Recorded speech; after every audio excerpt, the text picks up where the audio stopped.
Before starting the video, don't forget to subscribe to the channel, share with your friends, and like the video. Thanks for your support. Now let's go to the video.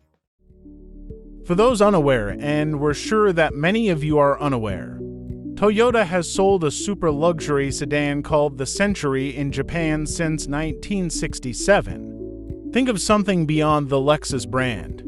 Closer to a sort of Japanese Rolls-Royce, earlier versions even had a V1 engine. During that time, there have been only 3 generations of the stately four-door, which has long been intended to be chauffeured-driven, and rooted both in traditional notions of Japanese luxury and Toyota's famously conservative approach to evolving its vehicles.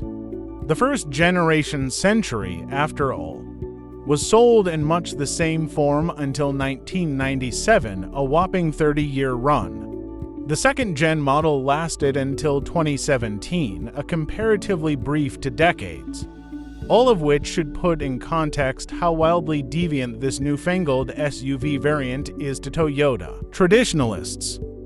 The first-ever Century SUV and, again, only the 4th new Century in, well, half a century won't supplant the current sedan. But it does make the traditional Century four-door look even more like automotive wallpaper than before, despite the two sharing boxy headlights, grille, and overall styling, where those elements combine in humdrum ways on the staid sedan. They collate here as something vaguely reminiscent of Rolls-Royce's Cullinan SUV, or, at least, one imagined as a generic knockoff for a Grand Theft Auto video game looking to avoid paying licensing fees. Like past Century models, the SUV is largely designed around its rear seat. This explains the vehicle's ponderous, bulbous back end with more bodywork after the rear wheels than seems necessary.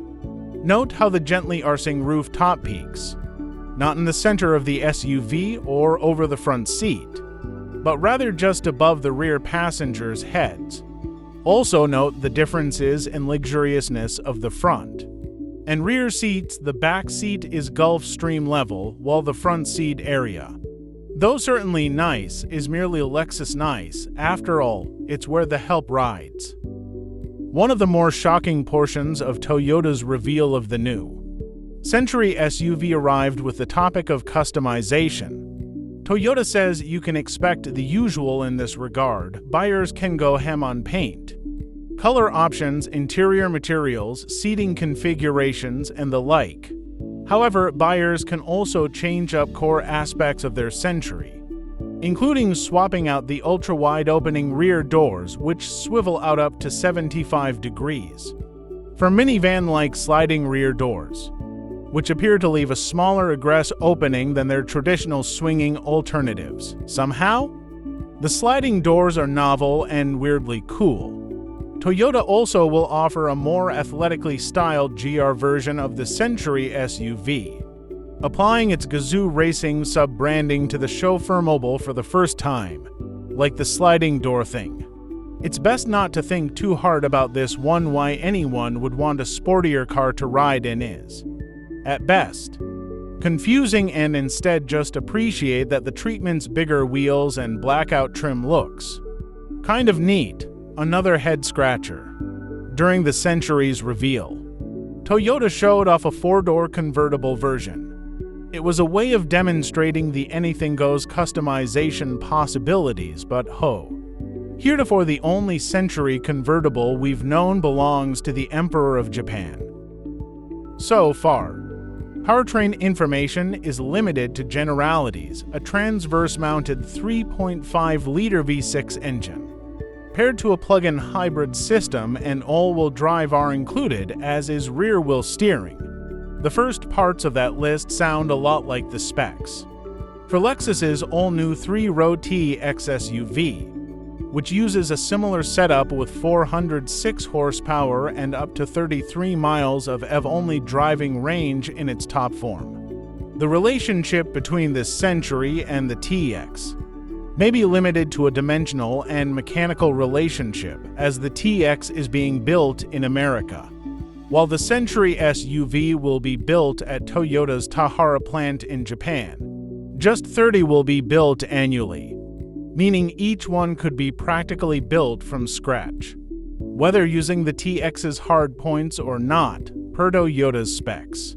The Century also is as huge as the 3-row TX, despite hosting 2 rows of seating for up to 4 adults. It measures a massive 204.9 inches long, 78.3 inches wide, and 71 inches tall. The wheelbase is awkwardly short given those other specs at 116.1 inches. It's shorter than that of the midsize 2024 Mercedes-Benz E-Class sedan and the same as the TX. Rear passengers sit more or less atop the rear axle, far back in the cabin, which is why there appears to be more space back there than in an S-Class limousine. If you think Toyota is missing out by not exporting the Century to global markets, think again. It's highly unlikely that, outside of Japan, the Century SUV's exacting form of luxury and focus on chauffeured travel, no matter how much heritage is wrapped up in it, would convince buyers to fork over the equivalent of 25 million yen for one. That's around $170,000 at current exchange rates. Deep into Bentley Bentayga, Mercedes-Benz G-Class, and other exotic SUV territory. Thanks for watching this video. Don't forget to subscribe and like.